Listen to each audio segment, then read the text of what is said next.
Kirk Cousins talking about playing hurt last year is just good business.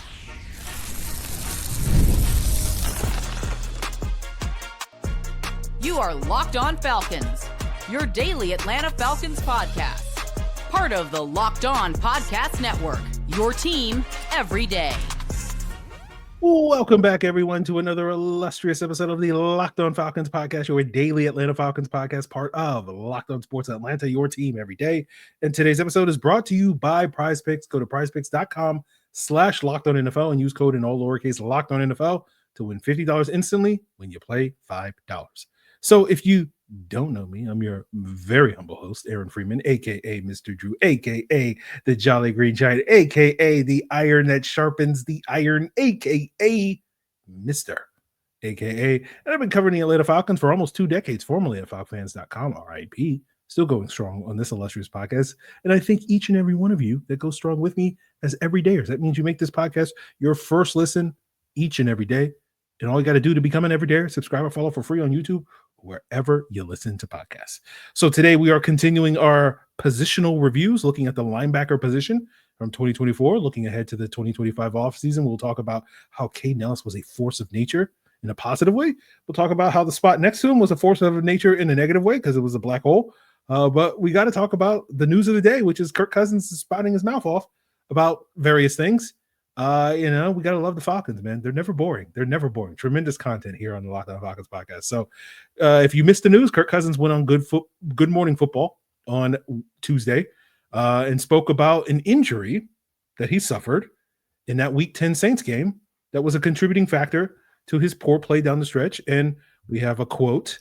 Kirk said, "Against the Saints, I got hit pretty good in my right shoulder and elbow from there, kind of dealing with that.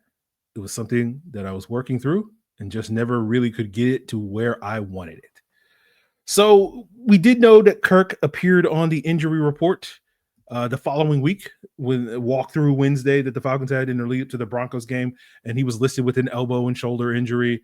He talked about it being a clerical error or whatnot, because basically saying that he would have been a full participant in practice rather than limited as he was listed, but because it was a walkthrough, it wasn't necessarily a true reflection of his injury status.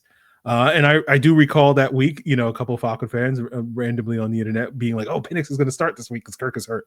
And so that's led to, a lot of discussion about what the team knew back in November, and did the team lie about his injury, and did Kirk lie about his injury? Should the team have benched him sooner? Blah, blah, blah, blah, blah. I just think that's people missing the whole point of why Kirk said what he said. Right? It has really nothing to do with the injury. The injury is, whatever. What happened in November, December when it came to benching or starting Michael Penix is water under the bridge at this point. You can't put that toothpaste back in the tube once it's been squeezed out. Right? You got to ask the question, why is Kirk talking about this now, especially now when in November, in December, when asked about being hurt, he denied that it was an issue. Right. And you're sitting there thinking, well, he was lying. Clearly. It's like, no, man, he wasn't. Right. The injury wasn't a concern then, as Kirk indicated. Right. The fact that Kirk struggled over the next 5 weeks, right, had nothing to do with the injury. The fact that he threw 1 touchdown and 9 interceptions, starting in that Week 10 game against the Saints and continued through that Raiders game before he was ultimately benched, had little to do with the injuries. Right. You go back and you look at those 9 interceptions, because again, the turnovers were the reason why Kirk got benched. And 7 of those 9 interceptions, at least by my eye watching the film, were basically poor decisions and Kirk forcing throws, right? And the injury wasn't causing Kirk to make those poor decisions, right? So Kirk's issues, even though he's saying today it was a neck down issue, it really was a neck up issue, right? He was pressing. He was making throws that he shouldn't been trying to make. And so what this is about, Kirk going out there and publicly saying what he said on Tuesday on Good Morning Football, is really about controlling the narrative. It's about damage control, right? That if you're a new team looking to sign Kirk Cousins, because he will be available this offseason, right? And you're trying to figure out, okay, like we're trying to do our homework on Kirk. Why did he fall apart? And you basically have to come to one of 2 conclusions. Either he's washed or something else. And this is basically Kirk going, hey guys, it was something else. I was hurt, right? We heard Kirk throughout November, December insist injury was a non-factor. And now all of a sudden it's like, well, on second thought, right? And again, you ask the question of why, cui bono, who benefits, right? Don't get caught up in the past of what happened in November or December. You got to pay attention to what's happening in the present and in the future in February, March. If the Falcons are going to trade Kirk Cousins, there's a high probability that maybe as early as next Monday, when the season is officially over after the Super Bowl, that the Falcons will announce that Kirk and his agent are now free to speak with other teams in order to facilitate a trade, because we know Kirk has to sort of generate that because of the no trade clause, right? That's what's going to happen potentially in February. Then you ask, what's going to happen in March when no trade likely comes to fruition? And I'm sorry to pee in that punch bowl for those of you that, still are hopeful for a trade to develop with Kirk. But we'll say if, and it's really when that doesn't develop, the Falcons will be forced to cut Kirk as a post-June 1 cut in March. And then Kirk will be free to sign with whomever he pleases. And to me, what's interesting, the more interesting quote to me on Kirk's Good Morning Football appearance was what he talked about in talking about March, right? He said earlier, prior to talking about that Saints injury, he said, I still think I have good football left in me. Time will tell. It's still kind of uncertain. We'll get to March and we'll know a lot more. And I'm sitting here going like, why would we be more certain about how much good football you have left in you, Kirk, in March? What's specifically going to happen in March? Oh, March is the time of year when you're going to be able to assess your market, right? With how many teams are interested in you after the Falcons cut you, that you'll be more certain on how much good football you have left in you based on how many suitors you're going to have in March. That to me is real interesting for Kirk to say. So I will say this again for those of you that were in the back that did not hear it the first time. I'll project my voice a little bit, right? Trade is extremely unlikely. The no trade clause, the money, all that stuff, etc., is going to make it very, very, very unlikely that another team is going to trade for Kirk Cousins. And so Kirk, in his representation, Mike McCartney, one of the best agents on the planet, based off of how he's handled Kirk's money, all-time bag getter, Mike McCartney, right? And basically, they want to have maximized leverage. The reason why they can get those bags, right? Secure the bag, as they say, right? Is because they have maximum leverage every time. Whether it's the franchise tag dance that they did with the Washington team back in the day, getting the guaranteed contract with Minnesota back in the day, getting the extra year of guarantees last year, and a no trade clause from the Atlanta Falcons last year. They did this because they had leverage. And if they want to get leverage potentially one last time with Kirk Cousins, they need him to be cut, not traded, right? They get maximum leverage in negotiating a new deal if Kirk is a free agent, not if only one team is bidding for his services via a trade. And so we saw the same exact scenario with very superficial differences occur 2 years ago with Derek Carr when he was leaving Las Vegas, right? I have never seen that movie, but I was going to say good movie, but I've never seen the movie. But like there were 2 weeks basically after the season ended where Derek Carr was entertaining the possibility of trading by visiting other teams, but everybody knew back then that Derek Carr was going to waive his no trade clause and he was going to get cut, and the Raiders wound up cutting him. And it's basically going to be the same situation with Kirk, right? And again, like if you have it in you to want to paint Kirk or the Falcons or whoever that you're trying to point as a villain in this situation, it's not about, nobody's a villain, guys. This is just the business. This is how this business is played. Now, if we want to get into a conversation about, capitalism and how capitalism makes villains of all of us, man, I got my manifesto ready to go, guys, right? Let's get it popping in the comments, baby. I got this thing ready to go. But don't get caught up in all that, right? Don't get caught up in all the past and what could or should have happened in November and December with Kirk and Penix and all this stuff. Like it's nonsense. Pay attention to the present and the future. That's what's really going on right now. And basically, Kirk is being Cutler Beckett from the Pirates of the Caribbean movies, right? It's nothing personal. It's just good business. That's what it's about, guys. So we'll have plenty of opportunities over the next 5 or so weeks, to talk about whatever the latest development is with Kirk Cousins in the Kirk Cousins saga. But let's look back at the past for once on this podcast and talk about the 2024 season in regard to the linebackers. Talking about these linebackers, man. right? And we'll start with the incredible year of Kaden Elliss as we continue today's Locked On Falcons. So if you're looking to get to more live events, and there's a lot of reasons for you to want to go out to hang out with more live events. You want to see more sports and comedy, music. It's a great, New Year's resolution to have in 2025. Game Time is going to help you out because it's going to make it easier to get tickets thanks to their new feature called Game Time Picks, which is going to filter out the fluff and show you only incredible deals on great seats so you don't have to waste time searching through thousands of tickets. Game Time is offering great seats at unbeatable prices. You can toggle the all-in prices in the app. You get the total cost up front.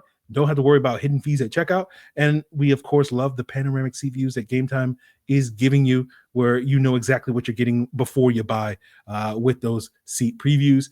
And so if you want to take advantage of all these great features of Game Time and get to more live events this year, all you got to do is download the Game Time app, create an account, and use code LOCKEDONNFL, and you'll get $20 off your first purchase. Terms apply. Again, create an account and redeem code LOCKEDONNFL for $20 off. Download Game Time today. What time is it?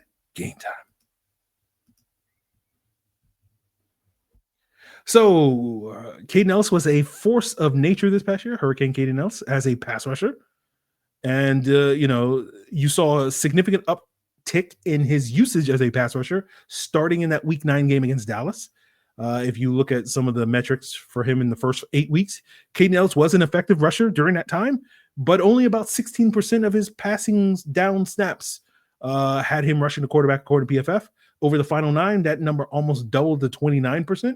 And during that final 9, if you just look at all players, not just linebackers, but including D tackles and edges, all players that had at least 100 or more pass rushing opportunities, Kaden Elliss, according to PFF, had the highest pass rush win rate in the entire NFL at 23%, higher than Nick Bosa's 21%, higher than Myles Garrett's 20%.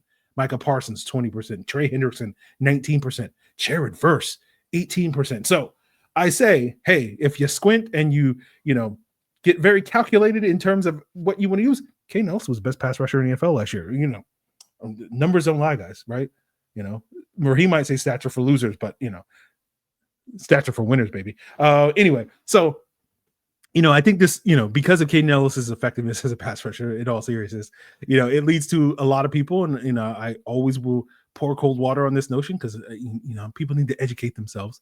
But there's a lot of people being like, "Hey, we should move Kaden Elliss full-time to edge," right? There was a lot of rhetoric these last couple of years about that, and I'm sure there will be even more of that this offseason, given the Falcons' need at edge rusher. Go listen to Monday's episode to hear more on that. But Kaden Elliss is basically going to be less effective as a full-time edge, right? If you're asking him to rush the quarterback, full-time, like a full-time edge, 300, 400 times against offensive tackles, that's not putting him in a position to succeed.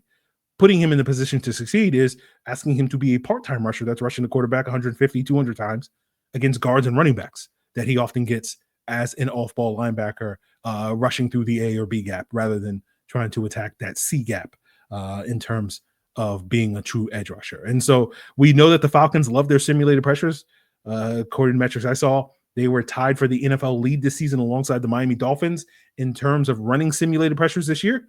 And those simulated pressures are the way that you maximize Kaden Elliss as an off-ball linebacker rushing the quarterback. And for those of you that are unfamiliar with the term simulated pressure, basically, the way that we'll define it for today's episode is that instead of your standard 4-man pass rush, which is featuring, the defensive ends, D tackles, all that stuff, you still rush 4, but one or more of those 4 is a second or third level defender, aka linebacker or defensive back, and you replace that guy in coverage that normally you would happen with a 4-man rush with one of those defensive linemen, an edge rusher, most often an edge rusher, but occasionally like a D tackle or whatever. And I think these simulated pressures, as successful as they were, and a big part of why the Falcons pass rush started to get home more after the bye week for that 5-game stretch, where they were basically, again, squint, and we will do everything that we can on this podcast to elevate this Falcons defense when it comes to defensive stats that show that they were not a terrible defense last year.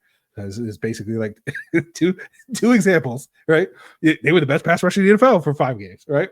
After the bye week. So we'll take what we can get. Beggars cannot be choosers. But I do think simulated pressures are going to continue to be a core part of this defense under Jeff Ulbrich, regardless of whatever scheme that they run. I think there's every reason to think that, simulated pressures were a core part of Raheem Morris's scheme when he was in LA, where you saw his usage of Ernest Jones and Bobby Wagner in 22 and 23. Right. It was a significant part of the Falcons defense in 2020 when Raheem Morris took over as the interim head coach and Jeff Ulbrich was his defensive coordinator back then. Right. I know so many of you guys have completely forgotten about the 2020 season for understandable reasons, but do you recall who led the team in sacks that year? It was Deion Jones. Do you recall who was third on the team in sacks that year? It was Foye Oluokun, right? Because after Dan Quinn's firing after 5 games, you saw a significant uptick in how often those guys got to rush the quarterback over those final 11 games of that season. And to me, this focus on simulated pressures is another reason why I think it makes more sense for the Falcons to stick with their 3-4 defense rather than moving to a 4-3 defense, which has been speculated under Jeff Ulbrich. Not because you can't run simulated pressures in a 4-3 defense. Miami, again, tied for the lead in simulated pressures. They're a 4-3 defense. Philadelphia, Green Bay, I think were both top 5, top 6 in simulated pressures this past year. 4-3 defenses. The 2023 Falcons under Ryan Nielsen that featured Kaden Elliss quite a bit as a pass rusher, ran a bunch of simulated pressures, and they were a 4-3 defense. So there's no hard and fast rules when it comes to like, oh, well, you can do this in this scheme and in this, right? Again, it's the hybridization of the NFL. But I do think in general, it is a little easier to disguise, some of these simulated pressures when you run a 3-4 versus a 4-3. And I also think because the 3-4 tendencies, again, these are tendencies, tends to rely on smaller edges. Those guys typically handle those coverage responsibilities, being able to play in space when you're dropping those guys, when you're rushing Kaden Elliss a little bit more effectively. But to bring it back to Kaden Elliss and not just talking about the scheme stuff, 2025, this upcoming season is the last year of the 3-year deal that he signed back in 2023. So he will be a free agent after this upcoming season.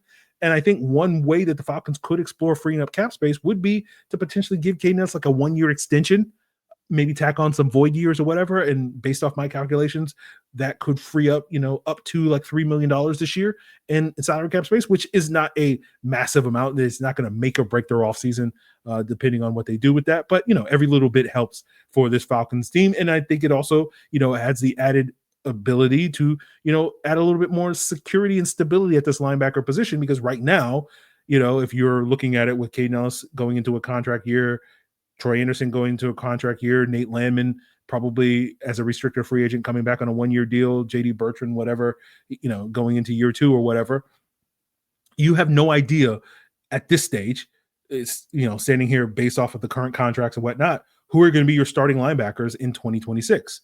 And so you might have 2 new starting linebackers in 2026. But regardless of what you decide to do with Kaden Elliss and keeping him in Atlanta beyond 2025, you're likely to have at least 1 new starting linebacker in 2025 this upcoming season. So let's talk about what happened at the other off-ball linebacker spot next to Kaden Elliss and what the Falcons need to do about it this offseason. So the big game is almost here, and there's no better way to make it more exciting than to check out Prize Picks, the best place for daily fantasy sports. And Prize Picks is simple and easy. It's why there's over 10 million members. There's billions in winnings awarded to those folks because it's so simple, right? You just got to pick more or less on at least 2 player stat projections.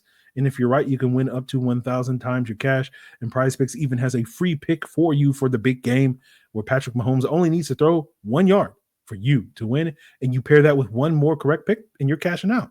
And again, I've been offering it all week and I'm going to continue to offer it because I'm trying to help you guys out, right? Just pair that. I'm just giving it away. Correct pick. Just Saquon Barkley more on 0.5 rushing or receiving touchdowns. As long as Saquon Barkley gets in the end zone, you're winning, right? It's that easy. And the beautiful thing about Prize Picks, everybody in America can make that pick because it's just you versus projections, you versus any of the players. So download the app today, use code LOCKEDONNFL, and you'll get $50 instantly after you play your first $5 lineup. Again, use that code LOCKEDONNFL to get $50 instantly after you play your first $5. Prize Picks, run your game. So the short explanation for the Falcons linebacker spot next to Kaden Elliss is as good as Kaden Elliss was this past year. The spot next to him was a black hole, right? Nate Landman, Troy Andersen, JD Bertrand did not contribute in the ways that the Falcons had hoped. Andersen was hurt for most of the year. Landman and Bertrand were hurt for a part of the year.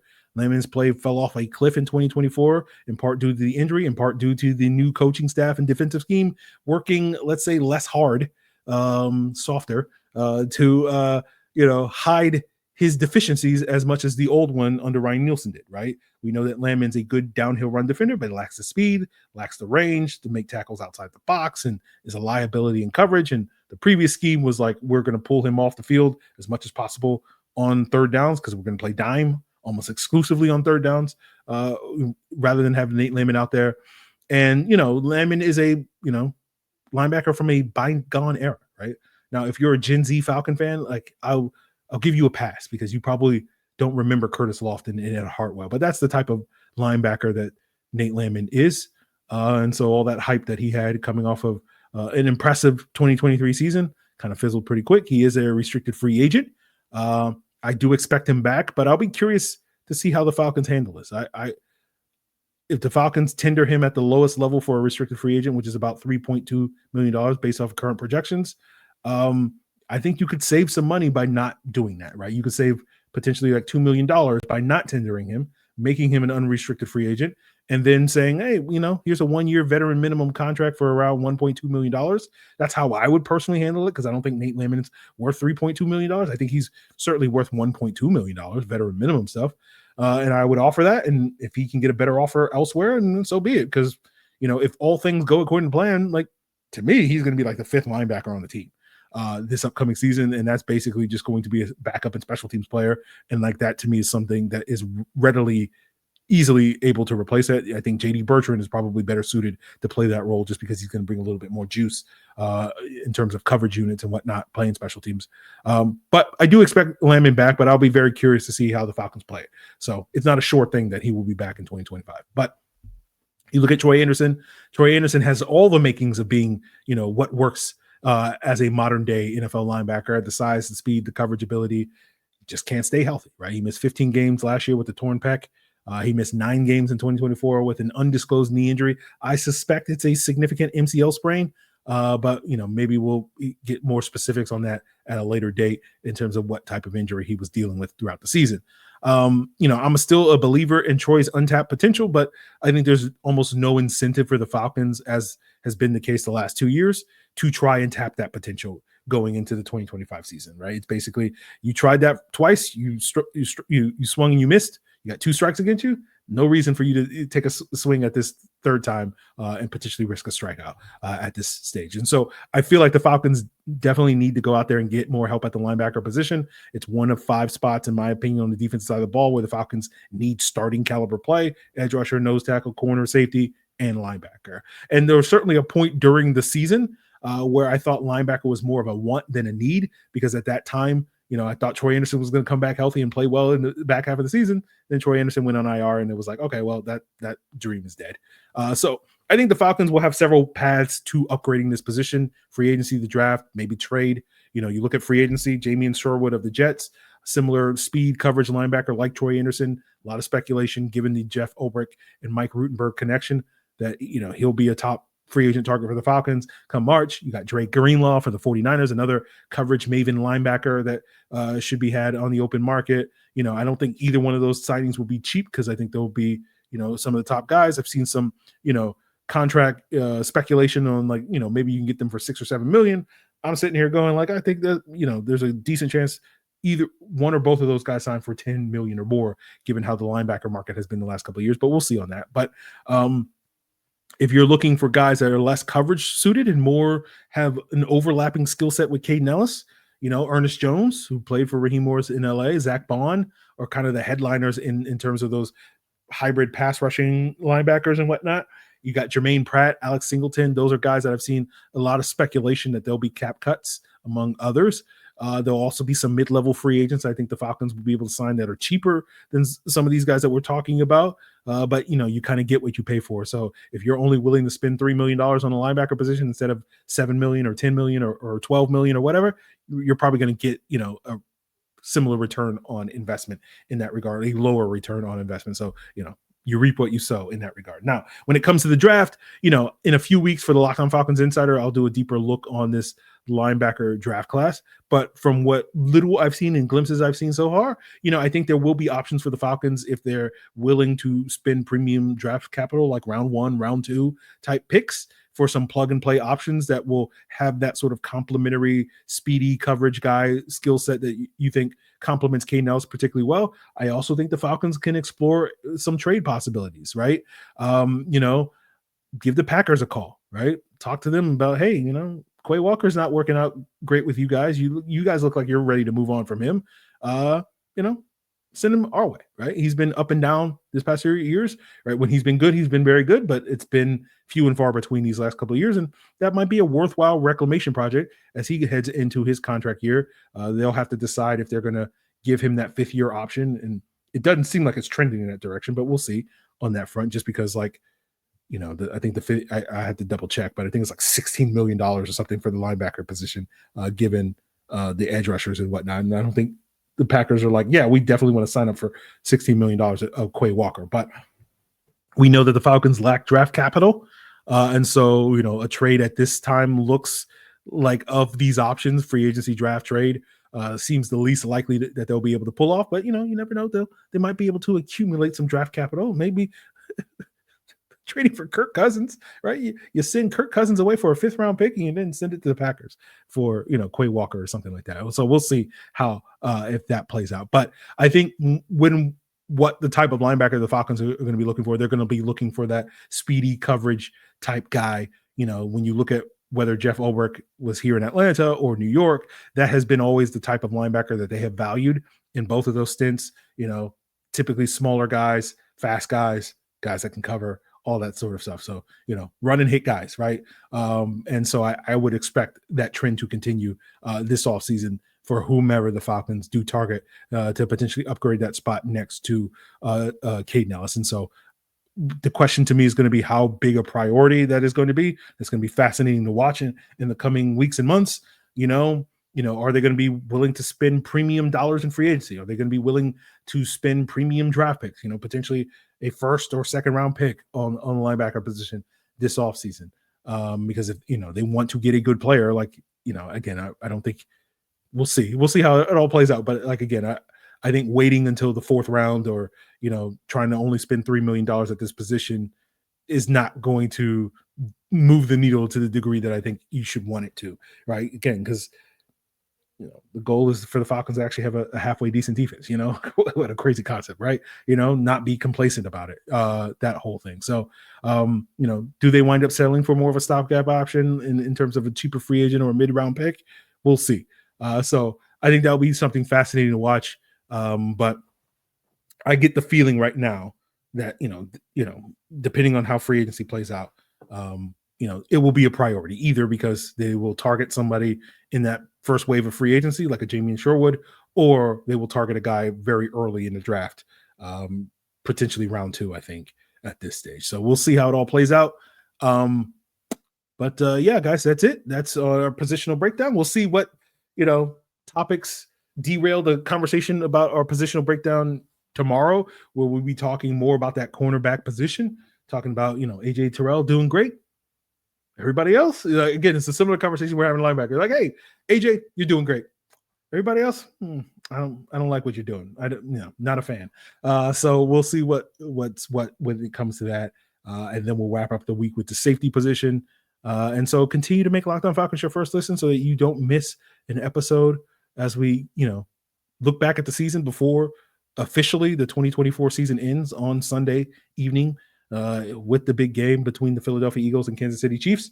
So that's all in store for you here on Locked On Falcons. Make sure to get you geared up for that big game. Check out the 2 shows daily on Locked On NFL.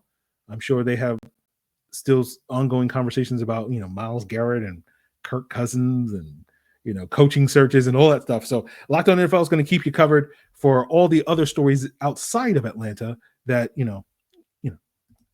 people are interested in, like, the NFL, full-time, year-round business. What a crazy concept. So check out Locked On NFL. It's all part of the Locked On Podcast Network, your team every day.